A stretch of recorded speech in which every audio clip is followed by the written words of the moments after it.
또 수고하며 애쓰고 여러 번 자지 못하고 줄이며 목마르고 여러 번 굶고 춥고 헐벗었노라. 같이 읽습니다. 이 외의 일은 고사하고 오히려 날마다 내 속에 눌리는 일이 있으니 곧 모든 교회를 위하여 염려하는 것이라. 바울 사도는 외적으로 겪는 어려움 아무것도 아니라고 말합니다. 이 외의 일은 고사하고 다 말한 게 아니죠. 지금 여기 기록하고 있는 것 외에도 더 많이 있다는 걸 말씀하고 있습니다. 그러나 이 외의 일은 고사하고 오히려 날마다 내 속에 눌리는 일이 있다. 날마다 눌리는 일. 그게 뭐냐? 곧 모든 교회를 위해서 염려하는 거다. 그럼 바울 사도의 관심은 어디입니까? 자기가 굶거나 잠을 못 자거나 이거 관심 없어요. 오직 관심이 뭡니까? 교회를 위해서, 복음을 위해서, 하나님이 자기에게 주신 그 사명에 대해서. 사도행전 20장 보겠습니다. 자, 20장 24절. 나의 달려갈 길과 주 예수께 받은 사명 곧 하나님의 은혜의 복음 증거하는 일을 마치려 하면은 나의 생명을 조금도 귀한 것으로 여기지 아니하노라. 자기 생명조차 초월할 수 있는 마음을 갖고 있습니다.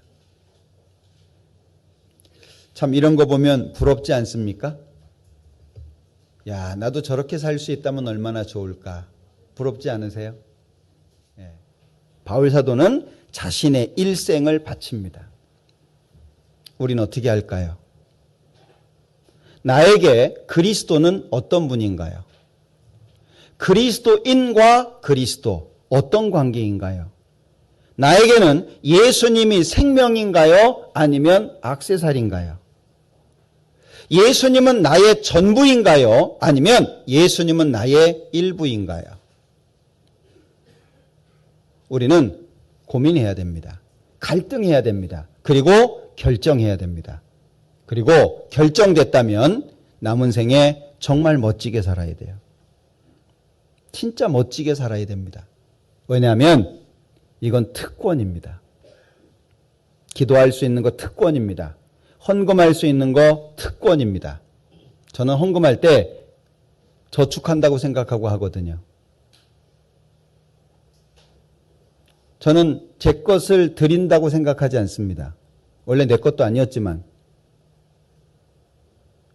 특권입니다. 주님을 위해서 살 수 있는 특권이에요. 아무에게나 주어지지 않습니다. 구원받지 않은 사람은 구원부터 받아야 됩니다. 정말 내가 예수님의 십자가를 통해서 구원을 받은 사람이라고 한다면 예수님이 나에게 어떤 존재인지 고민하고 마음에 결정하시기 바랍니다. 많은 숫자가 중요한 거 아닙니다. 많은 숫자 때문에 하나님이 역사하시는 거 아닙니다. 서울 강서교회가 많은 사람들이 모여서 함께하고 있지만 그 많은 사람 때문에 하나님이 일하시는 것 절대 아닙니다. 항상 역사 속에서 하나님이 일하시는 이유는 소수입니다. 그 소수가 정말 주님을 위해서 죽기까지 각오하고 주님을 사랑하고 자신을 희생시켜서라도 주님의 영광을 위해서 살려고 하기 때문에 그 소수에 의해서 하나님이 일하시는 거예요. 여러분들은 다수에 들기를 원하십니까? 소수에 들기를 원하십니까? 여러분들은 어린아이처럼 투정 부리면서 신앙생활을 하고 싶습니까? 아니면 정말 성인이 훌륭한 목적을 가지고 고난을 견디는 것처럼 살기를 원하십니까?